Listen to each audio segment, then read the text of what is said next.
Hi, Jeremy. It's Eva Louise Capson, and yeah, do you remember me?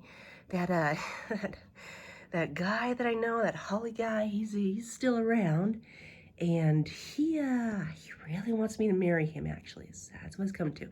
But I was only 16 years old, and I knew there's a lot of stuff I still want to do. I still want to have some fun, and I don't, I don't know if I really want to get married. I really don't. Just watching my parents, it's not easy. It's not easy to be married. I don't really know if I want to. Anyway, I was too busy having fun, but he's still around anyway. My parents remember we'd had some bad things that happened to us when we lost our farm, and my little sister died. Do you remember that? On Christmas, and that was Christmas was always a time to remember her after that, you know. It was a good time. It was a time to remember her. My parents didn't have an easy life, and that fall that I was 16, my dad and I had a disagreement. He's hard to get along with, okay? He really is. I'm just saying. Anyway, we had a little bit of a fight, and he just told me to leave, and I said, fine, I'll leave. I don't want to stay here. You think I'm going to stay around here? I'm not even wanted. I can just go somewhere else, no problem. Get packed up, and I'm gonna go somewhere. And the only thing I felt bad about at all was my mom had to stay here with him, with my dad. That is the only thing I felt bad about. She had to put up with him. I don't know. Anyway, like, all right, fine, yeah, I'm gonna leave. I'll just pack up and leave. And what what my mom did, she didn't want me to leave. She didn't want me to leave. Of course she didn't. And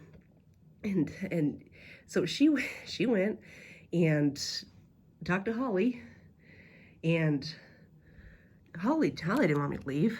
And he said, well, where are you going? I don't know. I'll just go to Salt Lake. My friend and I will go to Salt Lake. We'll find a job. I'm not going to stay here. Well, I don't want you to go to Salt Lake. Because he'll probably never see me again. That's what he was afraid of, and he's probably right. I'll probably just, stay in the Utah somewhere. And so he's like, hey, hang on, just here, keep packing, just hang on. And so he went and got his mom, and she found me a job in Pocatello, Idaho. So it's far enough away, getting away, that's what I wanted. But it's not in Utah, and that made Holly happy, because then he didn't lose me. So anyway, so that was fine. I went to Pocatello, and where I went is there was a lady who ran a boarding house, a great big boarding house for teachers, school teachers, because in Pocatello there is Idaho State University, and it's actually called an academy back then. But it was a big school. It's a college, like a high school college kind of. And so she just got me a job with this lady, and I was just like a kind of a maid. I would just kind of work in the house and take care of things and cook and clean, and for all the teachers who would just live there like kind of a hotel. But anyway, then they would go to work, teach during the day, and then come home at night, and that's where I lived. And it was that worked out great. And my friend Sylvia also came down, and she found a job somewhere in Pocatello. And Holly was able to get a car and come down now and then and see me, and it worked out great for him. So anyway, that worked out all right. And after I did that for a little while, and then I went back to school at Weiser. Remember Weiser? Weiser, Idaho. That's where I was going to high school, and I only got 1 year in, so here's my second year. But that's the building, and gosh, I just loved Weiser. This is some of my friends and I. It's called the Intermountain Institute is the name of the school. And so there's that building, and there's some of my friends and I down there. I just loved that school, and I made a whole bunch of friends while I was going to school down there, and I was glad I got to go. And then this is what I did. I actually graduated, and Sylvia and I decided to we're just gonna take off again, kind of see some of the world, and sort of.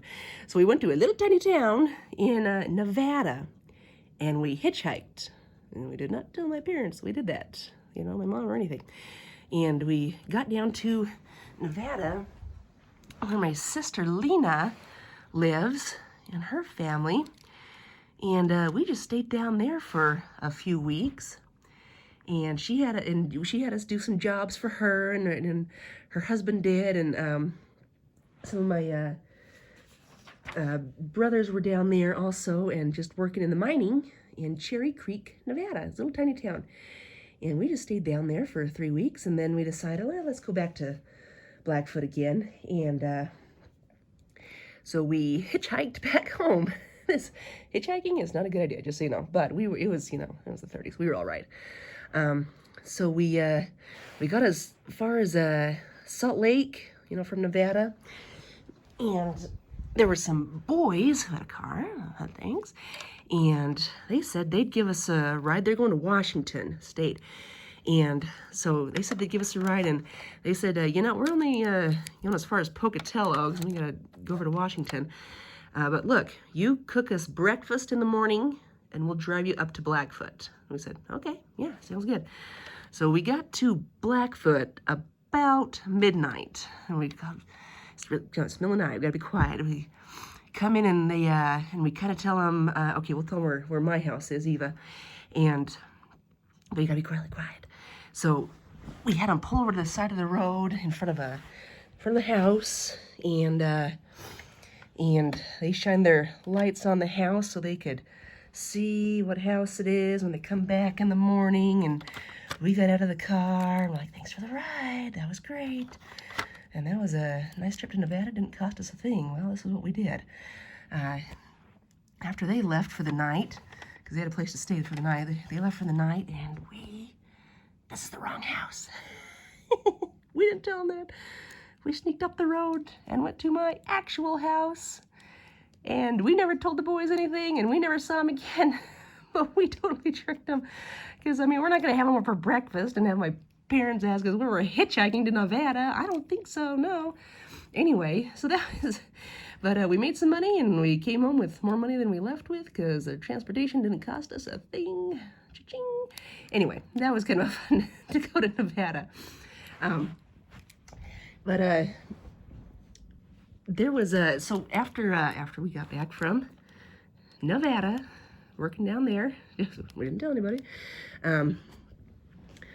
Sylvia and I again got a job. It's called thinning beets. Let me tell you about boring jobs. You go to a field of sugar beets, great big field, and you go down, and where they're growing too close together, you pull them out. You just pull them out like that, and that is thinning beets, and then they can grow better. You can get a good crop. And we got kind of paid to do that, and that's we did that for a little while, and I moved back home. My mom didn't, and Sylvia and I actually both went back and lived with my parents. My mom didn't want us to get a place, and so fine, we'll move back home. And we worked in beets for a little while, and then we worked in a seed factory with some other folks, and we worked hard. But every night we'd go out dancing or roller skating or to parties, and you know, my boyfriend and Sylvia's boyfriend and everybody, and it was a lot of fun. And another thing that we got to do is just get some of us as friends would take the horses out, get our horses, and ride our horses out onto the lava beds. Have you ever seen the lava beds out by Blackfoot? It's a lot of black rock and low, scrubby little bushes and trees growing. And we would just go out there, stand up, Holly, and build a fire at night. Just kind of hang out, and we would cook potatoes on the fire. We would roast potatoes, and it was pretty good. We thought they were pretty good. So that was some good fun that we were able to have, and I'm glad.